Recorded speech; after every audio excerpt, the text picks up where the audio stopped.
Bota para gravar agora.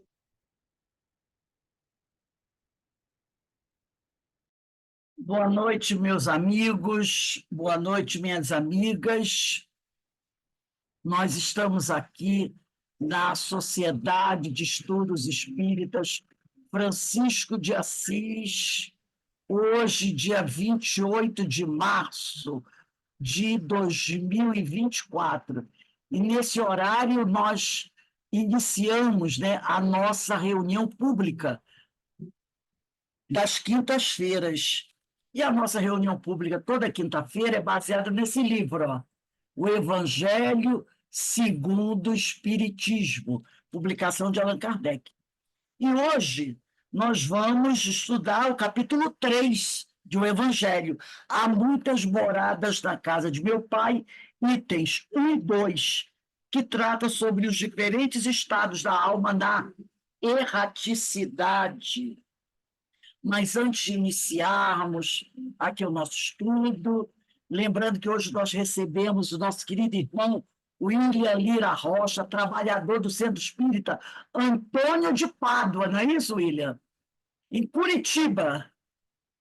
Em Isso Curitiba. mesmo, isso mesmo. Então, não esqueci, Antônio de Pádua. Ele já fez até uma palestra pública para a gente, no dia, se eu não me engano, foi 3 de dezembro. Eu vi aqui o tema Antônio de Pádua, esse grande trabalhador de Jesus. Então, hoje ele retorna para conversar conosco sobre esse capítulo 3, iniciando o capítulo 3 do Evangelho segundo o Espiritismo. E é um prazer receber esse querido e velho amigo de doutrina, de trabalho, né, de caminhada. Mas antes de nós iniciarmos aqui o nosso estudo, nós vamos ler uma pequena página desse livro, Dia a Dia, com Chico e Emmanuel, Psicografia de Francisco Cândido Xavier pelo Espírito de Emmanuel. E a lição que nós escolhemos foi a 109. E essa mensagem diz assim: quando te reconheças a bica do desespero ou do desânimo, ergue-te sobre os motivos de tristeza ou desalento e contempla os quadros da natureza em torno. Novos minutos se despencam do coração, das horas em teu benefício. Dezenas e centenas de criaturas aparecem por todos os flancos a te endereçarem sorrisos de esperança. Tarefas múltiplas te pedem devotamento, e os dias sempre renovados te apontam o céu de horizonte a horizonte, como sendo imensa porta libertadora, através da qual, em cada manhã, a sabedoria do Senhor te convida, sem palavras, a recomeçar e progredir, trabalhar e viver. Então, nesse momento, vamos elevar o nosso alto ao Pai Criador, ao Mestre Jesus, o médico das almas, à espiritualidade amiga, aos nossos espíritos, guias, a Antônio de Pádua, a Francisco de Assis, a Gerson Gonçalves, a todos esses espíritos, trabalhadores da seara do Senhor, que conosco estão aqui, né, conosco, nos protegem, que conosco caminham e nos atraem para próximo deles, né, com seu exemplo, com seu ensinamento. Que esses espíritos, Senhor, possam trazer para nós a sua sabedoria, possam nos abraçar, nos intuir, nos fortalecer. Que o Mestre Jesus, o médico das almas, derrame sobre nós o seu amor, para que, mais fortalecidos, possamos, cada um de nós, carregar a sua cruz. E hoje, aqui nesta casa, a Casa de Francisco, nos encontramos em festa. Porque toda vez que nos reunimos para estudar o Evangelho, sabemos que os amigos espirituais vêm até nós, nos dando essa oportunidade de comungar com eles, dessa energia, né, que se espalha, essa atmosfera espiritual divina. Obrigado, Senhor. Abençoa o nosso irmão William, abençoa os seus bons propósitos, o seu trabalho, os seus estudos, a sua família. E que a cada dia possamos todos juntos seguir em frente, cada um cumprindo com a sua missão, essa missão que nos foi dada pelo Pai Criador. Ser conosco, Senhor, hoje, agora e sempre, graças a Deus. Então, meu irmão, você tem até aí 19h30, se precisar de mais um pouquinho, 19h35, fica à vontade para fazer a sua reflexão. Que o Senhor nos abençoe a todos. Obrigado, obrigado, Rose, obrigado, pessoal. É uma alegria estar mais uma vez aqui reunidos, né, para mais um estudo do Evangelho. Sempre bom e maravilhoso realizar esse estudo. Deixa eu só agora colocar aqui.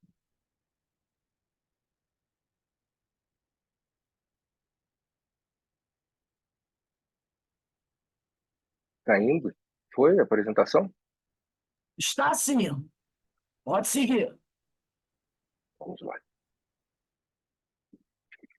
Bom, então nosso estudo de hoje está baseado em Evangelho segundo o Espiritismo, capítulo 3, título Há Muitas Moradas na Casa de Meu Pai, que está fundamentado no Evangelho de João, capítulo 14, versículos de 1 a 3.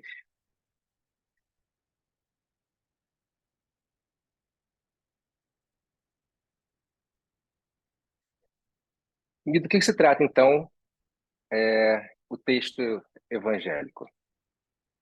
Ele diz o seguinte: João escreve, registra da seguinte forma: Jesus disse: Não se turbe o vosso coração. Credes em Deus, credes também em mim. Há muitas moradas na casa de meu Pai. Se assim não fosse, já eu vou-lo teria dito, pois me vou para vos preparar o lugar. Depois que me tenha ido e que vos houver preparado o lugar, voltarei e vos retirarei para mim, a fim de que onde eu estiver, também vós aí estejais. Então, em que situação Jesus estava nesse momento, né? Essas palavras aí foram ditas é, por Jesus na última ceia, antes dele ser crucificado. E como diz Humberto de Campos no livro Boa Nova, né, nesse momento Jesus ele veio reiterar as suas recomendações de amor, né, que foram feitas desde o do primeiro dia do apostolado, né? Então ele estava basicamente dando seus últimos conselhos àqueles amigos, né, que compartilharam da sua companhia ali por volta dos seus 3 anos, né, se despedindo e reforçando, né, o seu amor por eles e por toda a humanidade. Então ele estava mostrando ali compaixão pelos seus discípulos, tantos que estavam ali, mas essa mensagem também ficou para nós que somos os discípulos de Jesus de hoje. Então ele mostrou, né, através dessa exortação, um forte sentimento de esperança, né, através desse registro aí de João, manifestando uma forma de um apelo e encorajamento para que eles continuassem a acreditar em Deus, mas também nele como o Messias, né, prometido.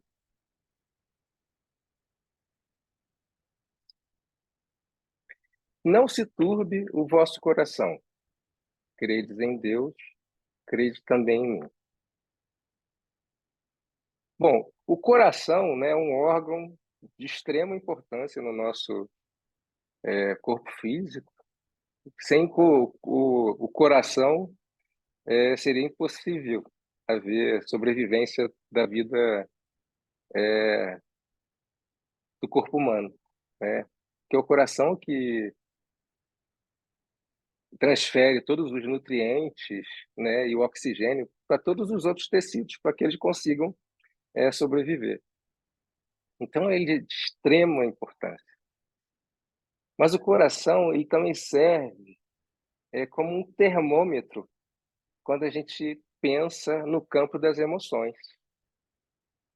ele reage de acordo com as disposições do Espírito, em qualquer situação em que ele esteja. Então, o próprio Jesus, ele cita o profeta Isaías, lá em Mateus, capítulo 13, versículo 15, que diz que nós compreendemos com o coração.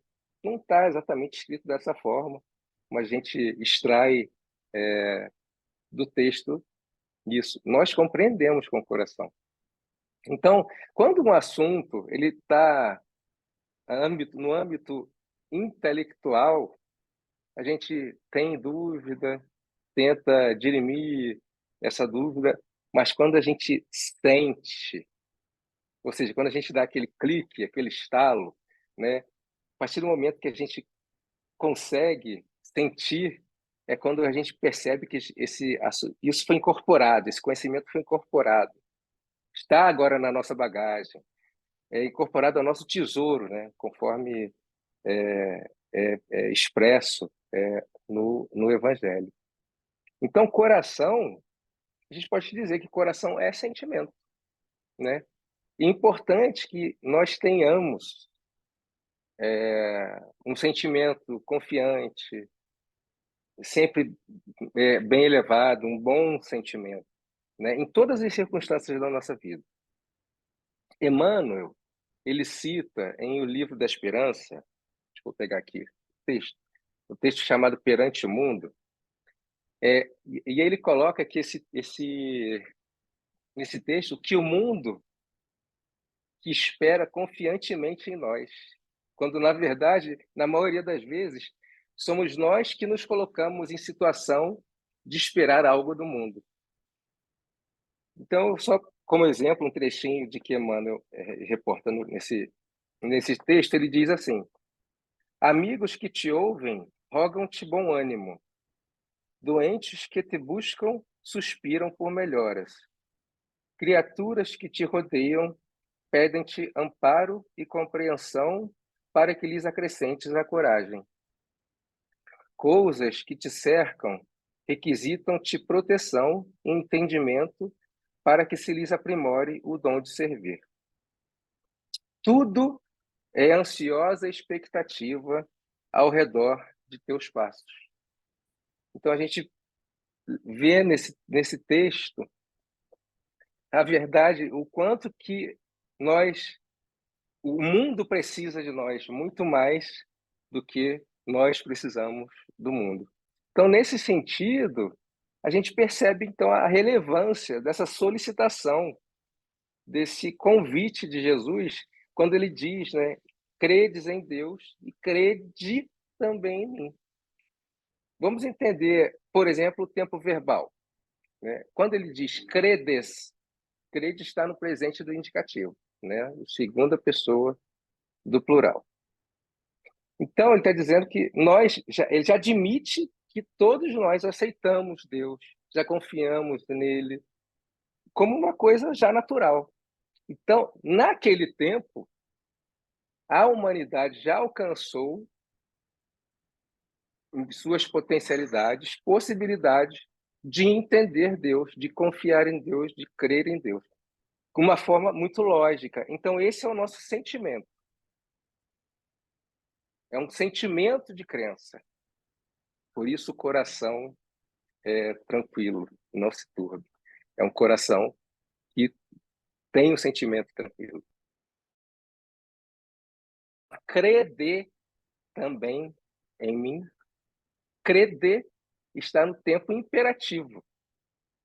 Então, está mostrando a inconsequência da fé que já que nós todos já aceitamos Deus e confiamos em Deus e cremos em Deus, então, que devemos acreditar nele, em Jesus, que é o enviado de Deus, né? É o mestre, é o caminho, a verdade e a vida, né?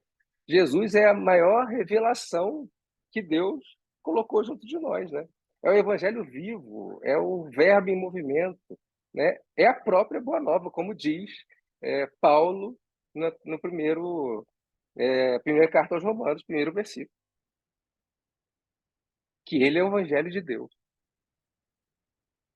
Então, vamos lembrar daquele preceito de Kardec de que a fé verdadeira e inabalável é aquela que pode enfrentar a razão face a face em todas as etapas da humanidade. A fé verdadeira e inabalável, ou seja, a fé raciocinada.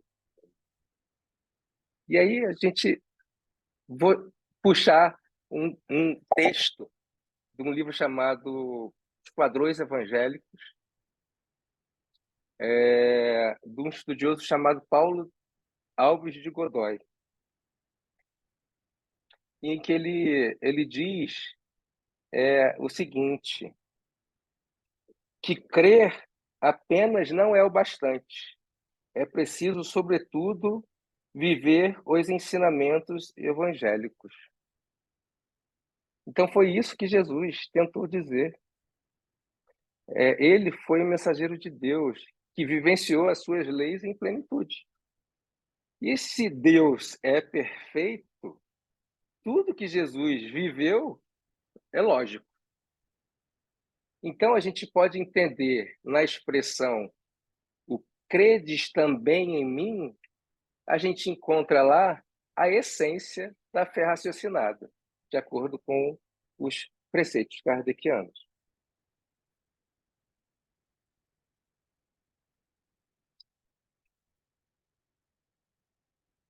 Bom, imaginemos nós, então, numa noite muito escura, né, de preferência sem luz nenhuma, e a gente,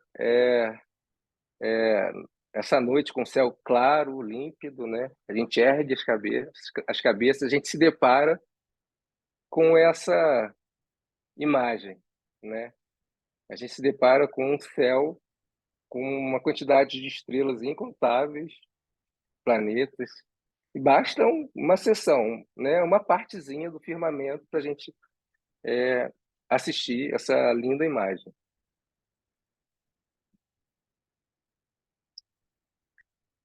Aqui a gente tem a imagem da Via Láctea, né? A Via Láctea é a galáxia da qual o nosso sistema solar se encontra. As galáxias, há uma estimativa dos estudiosos, dos astrônomos, né, físicos, de que a Via Láctea, a nossa galáxia, ela contém 100 bilhões de estrelas. E se supondo que cada estrela forme um sistema solar com no mínimo um planeta, só a Via Láctea pode ter no mínimo 100 bilhões de planetas. Fora o que eles chamam de planetas órfãos, que são planetas que não têm não estão ligados gravitacionalmente a nenhum tipo de estrela solar. Aqui é uma imagem de nós, numa possibilidade, nós temos essa possibilidade principalmente aqui no hemisfério sul, né, também numa região onde não haja luminosidade artificial, e céu claro e límpido, obviamente, a gente consegue ver a espiral da Via Láctea, que é essa faixa aí na diagonal que a gente encontra na foto, que são as espirais daquela primeira foto que eu mostrei aqui da Via Láctea. E aí a gente imagina incontáveis planetas envolvidos. E essa aí é uma foto que foi tirada pelo telescópio Hubble, né, que é um dos telescópios de maior potência em termos de conseguir obter imagens a grandes distâncias. E aí ele tira uma foto de um aglomerado de galáxias. Então a gente só um pedacinho do universo que ele tira, a gente consegue enxergar aí um aglomerado de galáxias. Imagina isso aí, imaginando que cada galáxia dessa tenha 100 bilhões de planetas. Só nesse trecho aí a gente não consegue é, contabilizar quantos planetas a gente encontra só nessa foto. Mas existe uma estimativa também dos estudiosos de que há no universo 10 sextilhões de planetas. 10 sextilhões significa o número 1 com 23 zeros seguidos. É uma coisa que a gente não tem imagina. E continua se expandindo, tá? O telescópio Hubble ele tem mostrado que o universo não parou de se expandir, ele continua se expandindo. Então, muitos novos planetas se formam todos os dias. Olha que interessante. E aí, a gente pode tentar entender o que Jesus quis dizer quando disse que há muitas moradas na casa de meu Pai, né? Segundo Kardec, né, no próprio Evangelho segundo o Espiritismo, no item 2, primeiro parágrafo, ele diz o seguinte, que a casa do Pai é o universo, e as diferentes moradas são os mundos que circulam no espaço infinito e oferecem aos espíritos encarnados locais apropriados ao seu adiantamento. Então, esse versículo, ele evidencia de modo muito claro, né, a pluralidade dos mundos habitados, que é um dos fundamentos basilares, né, do Espiritismo. Então, como nós vimos aí nas fotos, né, são milhões de orbes que a gente consegue enxergar e outros milhões que a gente não enxerga, né, que constituem moradas para os espíritos. E a Terra, com certeza, é uma das mais insignificantes, tá? Porque ele é muito pequeno, o nosso planeta é muito pequeno frente a tantos outros que já foram, inclusive, medidos. O Livro dos Espíritos, por exemplo, na questão 73, ele diz que os Espíritos respondem a Kardec que nós podemos voltar a viver em outros orbes, não necessariamente vir e voltar somente ao planeta Terra, né? Da mesma forma, eles falam que na questão, respondendo na questão 55, que muitos ainda, né, muitos de nós ainda acreditamos por orgulho e vaidade que Deus criou o universo somente para nós. Imagina, é muito egoísmo, né? A gente achar e muita prepotência acharmos que um planeta tão insignificante dentro desse universo que a gente não tem como medir seja ocupado só por nós. Então, por força da lei do progresso, à medida que o espírito ele vai completando seu aprendizado, no mundo ele passa a habitar outro. E assim sucessivamente, né? E evoluindo sem cessar, né? O próprio Emmanuel, ele registra no livro Religião dos Espíritos, ele faz um relato interessante sobre a infinitude do universo, do quão imenso o universo pelas descobertas que o homem tem feito através dos tempos, né? Se utilizando de tecnologias de ponta. Só que ele mostra que, ainda com tudo isso, a nossa percepção é muito reduzida, né?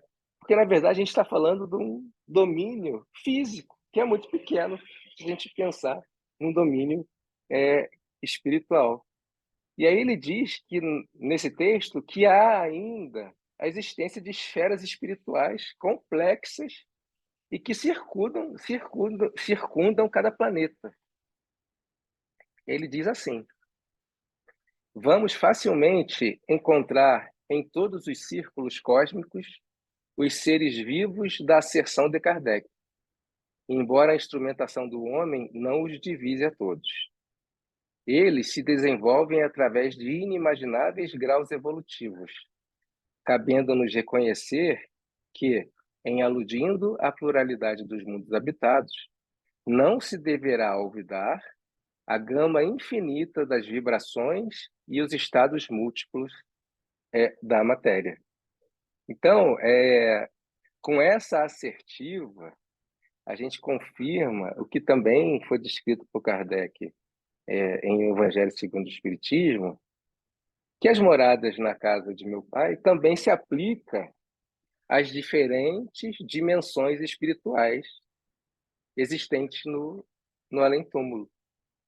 O próprio André Luiz, né, na sua série de livros que contam sobre a vida após a morte, ele cita, né, em muitos deles, sobre esses planos vibracionais que, após o desencarne, né, o espírito ele passa, primeiramente, por uma fase de reintegração, né?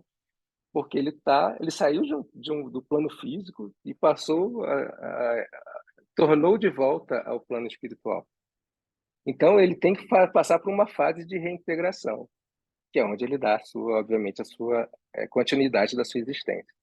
Então, quando o espírito se liberta do corpo, né, o perispírito, que enquanto ligado ao corpo físico, tinha algumas propriedades inibidas, após o desencarne, ele revela novas funções, né, próprias, que com o comando da mente, ele consegue, obviamente, dependendo do estado daquele espírito, oferecer condições de adaptação para aquele espírito para nova moradia. Então, por exemplo, em Evolução em Dois Mundos, o André Luiz ele faz uma citação interessante. Ele diz o seguinte: na moradia de continuidade para a qual se transfere, encontra, pois, o homem as mesmas leis de gravitação que controlam a Terra, com os dias e as noites marcando a conta do tempo, embora os rigores das estações estejam suprimidos pelos fatores de ambiente que asseguram a harmonia da natureza. Olha só que interessante, né? Então, após o desencarne, essa fase de readaptação do espírito no plano, obviamente, que agora que se encontra, ele ele encontra ainda a lei da gravidade atuando, o tempo atuando conforme ele estava na Terra, com dias e noites. Então, ele passa por essa fase de adaptação. E aí ele continua falando assim: ao longo dessas vastíssimas regiões de matéria sutil que circundam o corpo ciclópico do planeta, com extensas zonas cavitárias, sob linhas que lhes demarcam o início de aproveitamento, qual se observa na crosta da própria Terra, a estender-se da superfície continental até o leito dos oceanos. Olha que interessante. Começam as povoações felizes e menos felizes, tanto quanto as aglomerações infernais de criaturas desencarnadas que, por temerem as formações dos próprios pensamentos, se refugiam nas sombras, receando ou detestando a presença da luz.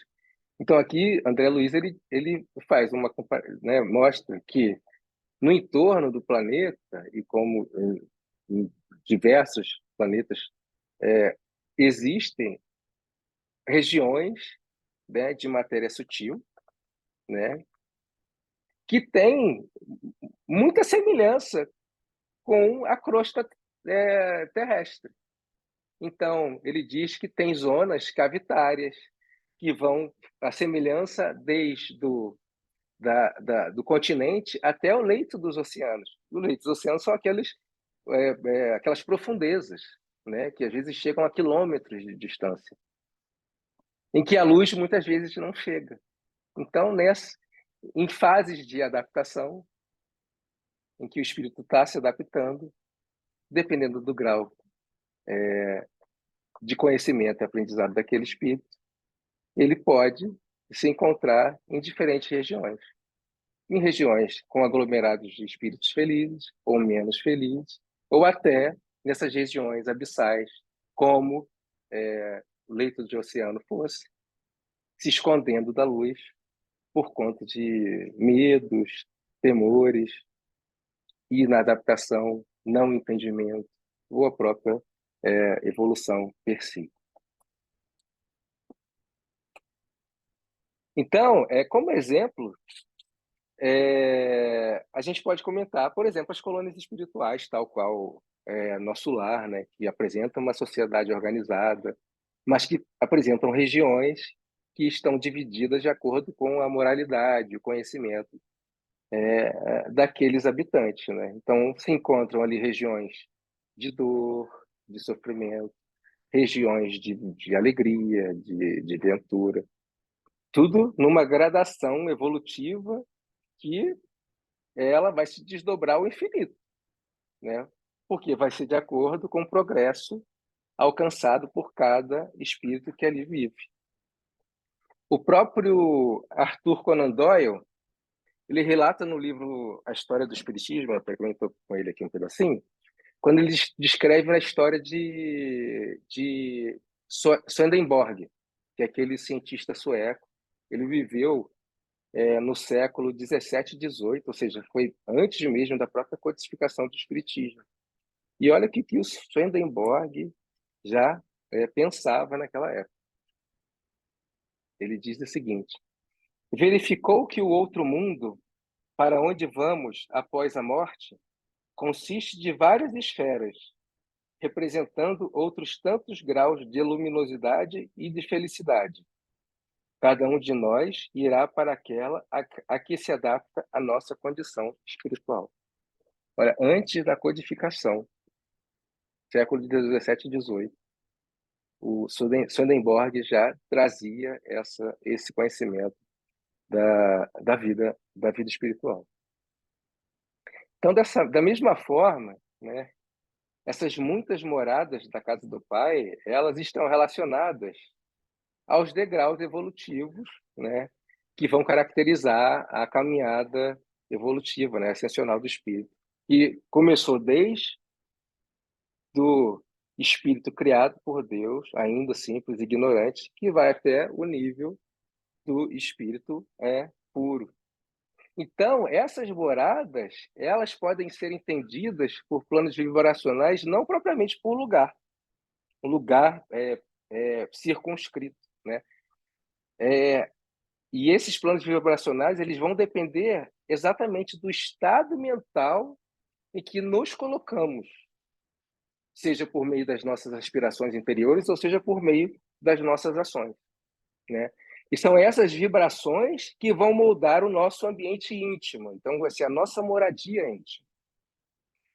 Então, se a gente pensa, se Deus é um ser onipresente e permeia tudo, Deus está dentro de nós.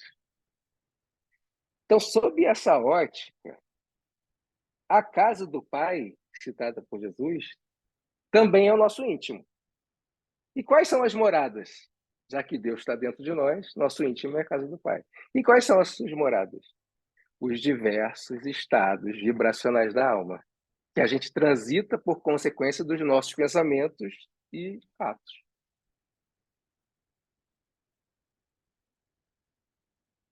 Se assim não fosse, já eu vou teria dito, pois vou para vos preparar o lugar.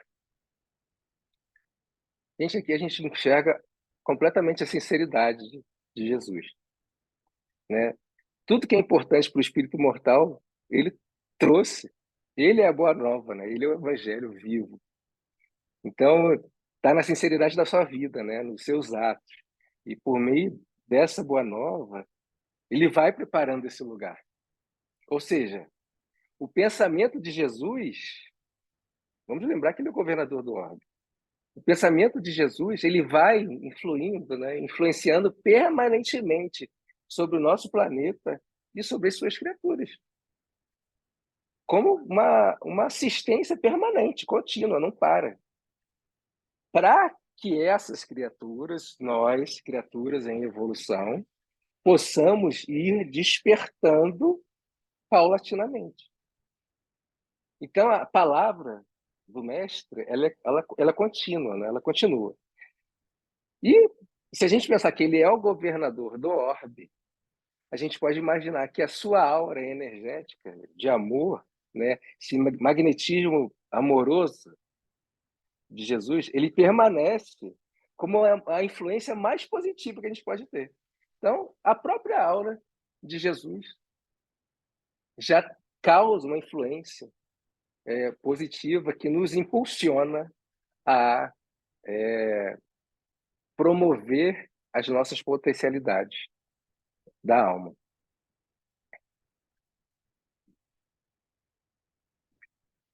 Depois que me tenha ido e que pois houver preparado o lugar, voltarei e vos retirarei para mim. Jesus, nesse momento, ele segue oferecendo meios e recursos para que a gente concretize a nossa melhoria espiritual, através do quê? Do trabalho e do esforço, né? De sorte que a gente consiga atingir a perfeição, nos livrando das imperfeições, né? E definitivamente nos unindo ao seu coração. O próprio Emmanuel, ele comenta sobre esse trabalho, a necessidade desse trabalho, né? No livro Fonte Viva, em que ele diz assim, só um minutinho. Ele diz assim: continuemos, pois, trabalhando com duplicado fervor na sementeira do bem, à maneira de servidores provisoriamente distanciados do verdadeiro lar. Ou seja, aproveitando esses recursos, esses meios, essas oportunidades que o mestre nos oferece, preparando o lugar para que a gente alcance definitivamente essa união ao seu coração. Quando ele diz que voltará, que está no futuro, né, a gente sabe que ele não vai voltar no sentido de reencarnar nesse mundo. Ele já realizou essa missão, né, junto a nós, há 2024 anos atrás. Agora, ele vai voltar para o nosso coração, para o nosso íntimo, né? Através do quê? Do nosso aprimoramento moral, para que a gente realmente tenha um futuro feliz junto ao Cristo, né? Na situação de espíritos redimidos, que é o que a gente vai um dia alcançar, chegar ao status de espírito puro. Nesse sentido, o próprio Honório Onofre de Abreu, ele no livro Luz Imperecível, ele complementa, dizendo que o dia que nós alcançarmos esse estado de espírito redimido, ele diz que então nossos sentimentos, pensamentos, palavras e ações serão semelhantes aos dele, na consolidação da sábia afirmativa contida no Evangelho, para que todos sejam um, como tu, ó Pai, o és em mim e eu em ti, que também eles sejam um em nós. Eu acho essa passagem muito linda. E assim, ele, Jesus, nos levará até ele, né? Ele nos auxiliando nessa integração com ele mesmo, né?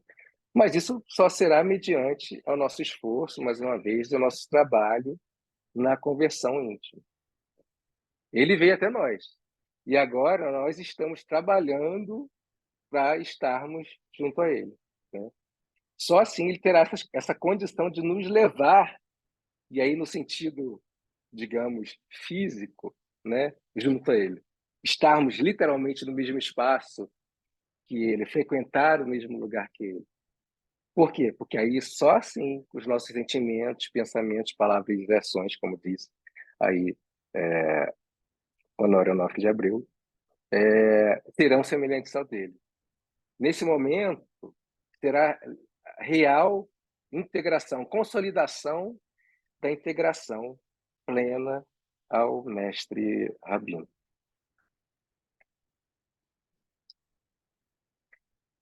A fim de onde eu estiver, também vós aí estejais.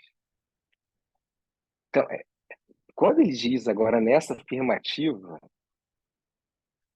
ele está dizendo que agora, né, nesse momento, existe a mais completa e perfeita sintonia do discípulo com o mestre. A gente pode destacar, por exemplo, os verbos estiver e estejais, na conjugação. Ele está dizendo que onde Jesus estiver, também aí vós estejais. Ou seja, eles estão na mesma vibração, no mesmo momento, né? Isso está refletindo o quê? Uma integração definitiva do discípulo, nós, discípulos, com ele, Jesus, com o seu evangelho. Nesse momento é o momento em que Jesus e o seu servidor estão num nível de compreensão mútua. Indica que o que a criatura ela já alcançou o nível de estágio, o estágio de espírito puro. Só que toda essa caminhada ela só vai acontecer após um árduo trabalho de ascensão.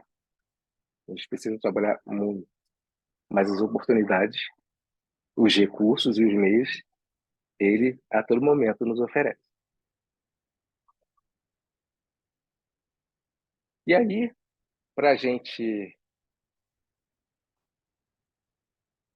concluir nosso estudo, eu trouxe essa mensagem de Emmanuel, que está no livro Plantão da Paz, né, escrito por Chico Xavier, em que Emmanuel fala sobre essas moradas da casa do Pai. E ele só fala assim: entretanto, viverás naquela, né, naquela morada, que houveres erguido em favor de ti mesmo, segundo o ensinamento do próprio Mestre, que manda conferir a cada um de acordo com as próprias obras. E aí Emmanuel continua: observa, pois, como te situas no campo do mundo, compreendendo que o teu sentimento, olha aí mais uma vez a importância do sentimento, através do nosso coração tranquilo, né, do nosso coração puro, que o próprio Emmanuel fala em Pensamento e Vida sobre o coração puro, né, que é aquele coração que diz que depende da sua consciência limpa, e que é esse coração que vai nos impulsionar a fazer o melhor, a fazer o correto, de acordo com o que foi ensinado pelo próprio mestre. Então, compreendendo que o teu sentimento é a força a impelir-te para os círculos superiores ou para as esferas inferiores, onde tecerás o teu ninho. Anota, desse modo, a natureza de teu campo íntimo e acautela-se para o futuro, porque, sem dúvida, há inúmeras moradas no universo infinito, mas viverás escravo ou senhor no templo do bem ou no cárcere do mal, que tiveres escolhido para a tua residência nos caminhos da vida espiritual. Então, que nós possamos buscar, né, dar à nossa vida uma direção tal qual possamos afirmar que em qualquer tempo, em qualquer situação, em qualquer condição, nós estejamos com Jesus, né? Porque acho que só assim teremos o céu no coração, tá bom? Muita paz.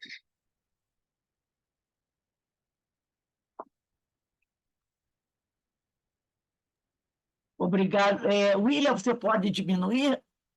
Isso.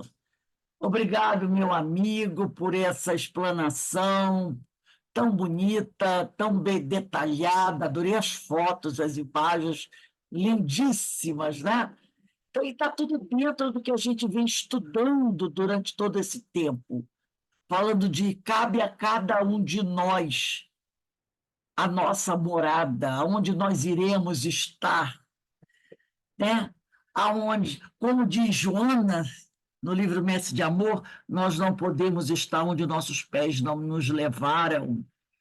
Então, que nós possamos caminhar com segurança, com sabedoria, né? colocando esse evangelho dentro do nosso coração, mas, acima de tudo, colocando em prática tudo aquilo que o nosso mestre nos ensinou, porque com certeza aí estaremos no futuro, numa vida futura, né? Habitando belíssimas moradas. E vamos juntos, vamos juntos. Então, meu amigo querido, de tantos anos de caminhada espírita, leve o nosso abraço aos companheiros do Antônio de Pádua, que possamos nos manter firmes, trabalhando, porque, como disse uma amiga minha, dessa vez vai. Dessa vez vai. Dessa vez não vamos dar para trás, não. Dessa vez a gente vai. Tá Nós bom? temos a presença de alguns irmãos, viu, aí de Ah, Antônio que de maravilha! Pádua aí. Lázaro, Tá né? aí Lázaro, Calail, a esposa, estão ali. Ah, seja bem-vindo à casa de Francisco de Assis. Nós estamos aqui em Petrópolis, cidade imperial da região serrana do Rio de Janeiro. Muito obrigada. Muito obrigado. Felizes de receber a visita desses queridos amigos. O William é amigo nosso de muitos anos já. Então, meu amigo, muito obrigado mais uma vez pela sua presença aqui em nossa casa. Denise, depois passa o anfitrião, tá? De volta. Bem, meus irmãos, lembramos a todos que amanhã estaremos aqui, tá? A partir das 16 horas, estudando essa obra aqui, ó, maravilhosa, ó, Obsessão e Desobsessão, de Sueli Caldas Schubert, e Qualidade da Prática Mediúnica, projeto Manuel Filomeno de Miranda. Então, 16 horas, abrimos aqui a nossa casa para os nossos estudos. E sábado, 16 horas, 16h15, né? Estamos estudando essa obra aqui, ó. Paulo de Tarso e as Leis Morais, maravilhosa. Estamos estudando a Lei de Liberdade. Então, só temos a agradecer aos irmãos que aqui se encontram conosco. E para encerrar a nossa reunião, eu vou pedir para o nosso irmão Alberto. Alberto, por favor, você pode fazer a nossa prece de agradecimento? Posso sim. Após a exposição do companheiro, estejamos neste momento de prece a conduzir a nossa casa mental a um padrão vibratório elevado que nos permita sintonia em alto nível. Agradecidos estamos ao Pai de infinito amor, ao Pai Celeste, por nos disponibilizar suas moradas e por nos ter criados como espíritos imortais. Agradecidos, Senhor, por todas as bênçãos e por todas as dádivas. Agradecidos, Pai, por tudo que vós nos oferece, que possamos ser dignos de tudo que vós nos dá, Senhor, para que possamos crescer espiritualmente em sua direção. Vós, Senhor, de infinito amor, nos enviaste Jesus para nos guiar e nos instruir. Ó Mestre, agradecidos estamos por sua mensagem, Mestre, que veio nos libertar, que veio nos tirar da ignorância, e hoje, diante de ti, Mestre, queremos estar em sua seara, imbuído de um propósito edificante. Queremos que sua luz nos guie na direção do Cristo interno, para que possamos verdadeiramente, com ti, Jesus, edificar o reino de Deus em nosso íntimo. Agradecidos estamos aos Espíritos do Senhor, que nos fazem companhia, que nos inspiram, que nos fortalecem em nossa caminhada. Agradecidos a Francisco de Assis, a Antônio de Pádua, a Jesus Gonçalves, agradecidos aos nossos mentores que amorosamente nos auxiliam em nossa jornada evolutiva. Portanto, agradecidos estamos a toda essa espiritualidade, ceareiros de Jesus, que estão ao nosso lado a nos alavancar e nos mostrando e nos auxiliando a ver o caminho.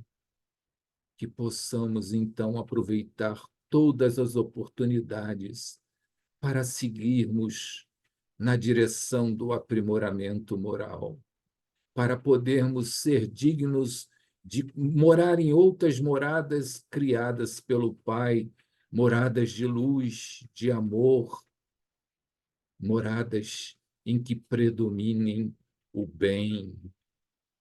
Agradecidos estamos. E ao término deste momento de prece, estejamos com Cristo em nossos corações e com o Pai em nossas vidas. Graças a Deus, graças a Deus. Bem, meus irmãos, um beijo no coração de todos. William, mais uma vez, muito obrigado, meu amigo, por aceitar o nosso convite. Um abraço para todos vocês, Jorge, William, Lázaro, Maria Inês, Menezes, que, olha, botou um quadro bonito aí para gente, né? Um beijo para todos vocês, meus irmãos. Boa noite. Beijo grande para todos, gente. Tchau, tchau. Obrigado. Bom descanso. Tchau, gente. Tchau, tchau. William. Muita Tchau. paz. Grande Boa noite. beijo. Gratidão, Igor. Ana Santa, Tudo de bom. Maravilha. Tudo de bom, muita paz. muito amor. Tchau, gente. Tchau.